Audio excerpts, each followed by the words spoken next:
Magandang araw sa lahat. Welcome po ulit dito sa atin channel ang Biyahe Ikomida. Maraming salamat sa lahat ng nag-subscribe, indeed.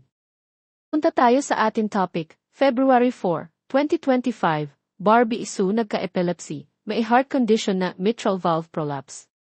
Nagkaroon ng health issues ang Taiwanese actress at Meteor Garden star na si Barbie Isu at na-ospital na noon dahil sa epilepsy. Nagluluksa ngayon ang mga taga-suporta niya sa Taiwan pati na ang mga fans niya sa Pilipinas dahil sa biglaan niyang pagpanaw sa edad na 48 due to pneumonia from influenza complications. Naulila ni Barbie Isu ang kanyang South Korean husband, singer at DJ na si Koo Jong-hyuk, ang kanilang 10-year-old daughter, at ang 8-year-old son niya sa kanyang ex-husband na si Wang Xiaofei. Sa isang panayam bago ang kanyang pagpanaw, nabanggit ni Barbie na meron siyang history ng mitral valve prolapse at epilepsy.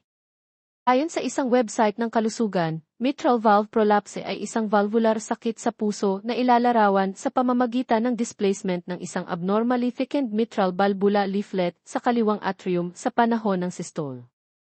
Ito ang pangunahing anyo ng myxomatous degeneration ng valvula. Mayroong iba't ibang uri ng MVP, malawak na inuri bilang klasiko at hindi klasiko.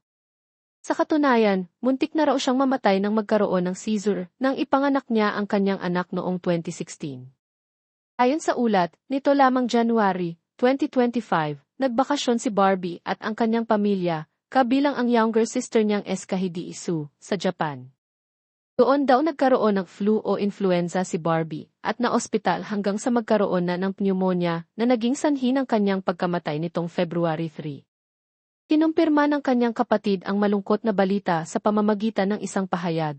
Ang aming buong pamilya ay nagpunta sa Japan para sa isang paglalakbay. At ang aking pinakamamahal at pinakamabait na kapatid na babae na si Barbie Isu ay namatay sa pulmonya na dulot ng trangkaso at sa kasamaang palad ay iniwan kami. Nagpasalamat ako na naging kapatid ko siya sa buhay na ito at naalagaan at nakasama namin ang isa't isa. Lagi akong magpapasalamat sa kanya at mamimiss ko siya.